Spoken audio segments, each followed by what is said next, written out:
सातत्याने या संदर्भात अटी शर्ती आहे तशी मागणी होत होती। आज जवळपास आमच्या रणधीर सावरकरांच्या नेतृत्वात महायुतीचे सर्व आमदार मला भेटले आणि त्यांनी सगळ्यांनी मागणी केली की ही 50,000ची अट तुम्ही काढून टाका। त्यावेळी त्यांनाही मी आकडेवारी दाखवली।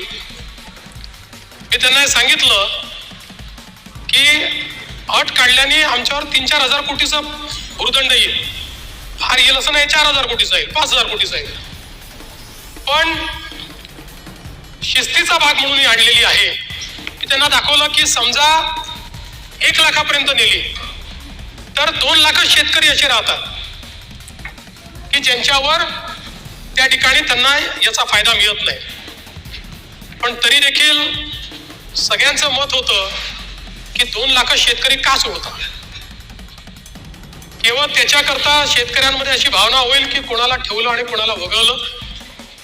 त्यामुळे मी आर्थिक शिस्त सांगत होतो आणि ते लोक मला हे सांगत होते की आपण व्यापक विचार केला पाहिजे आणि शेवटी लोकशाही आहे, त्यामुळे लोकशाहीमध्ये त्यांचा व्यापक विचार मी मान्य केला। आणि आता हे जे महात्मा फुले कर्जमाफी योजनेतले जे लोक होते ज्यांना 50,000 रुपयापर्यंत आपण म्हटलं होतं त्यांनाही 2 लाखापर्यंत कर्जमाफी आणि त्यासोबत 26-27चा जो नियम आहे तोही वगळण्यात येईल। आता आपल्याकडे तर सगळं आहेच, 26 मध्ये कोणी कोणी पैसे भरले आहेत जसं यांनी सांगितलं 95% लोकांनी पैसे भरले। त्यामुळे आता त्याच्या आधीच्या 3 वर्षातले कुठलेही 2 वर्ष ज्यांनी रेग्युलर भरलेले आहेत ते सगळे लोक याकरता पात्र होतील। पुन्हा सांगतो, पहिल्यांदा राज्य सरकारने हा निर्णय घेतलाय, यापूर्वी कधीही असा निर्णय झालेला नाही।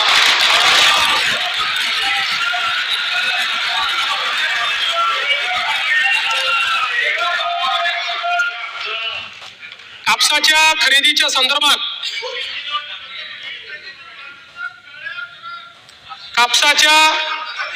खरेदी संदर्भातही 7,710 प्रति क्विंटल या आधारभूत किमतीवर आपण 136 लाख क्विंटल कापूस खरेदी केलाय आणि त्याकरता 10,883 कोटी रुपयाची चुकारे हे त्या ठिकाणी दिलेले आहेत। सोयाबीनच्या संदर्भात 3,198 कोटी किमतीचा 6 लाख टन सोयाबीन आपण खरेदी केली आहे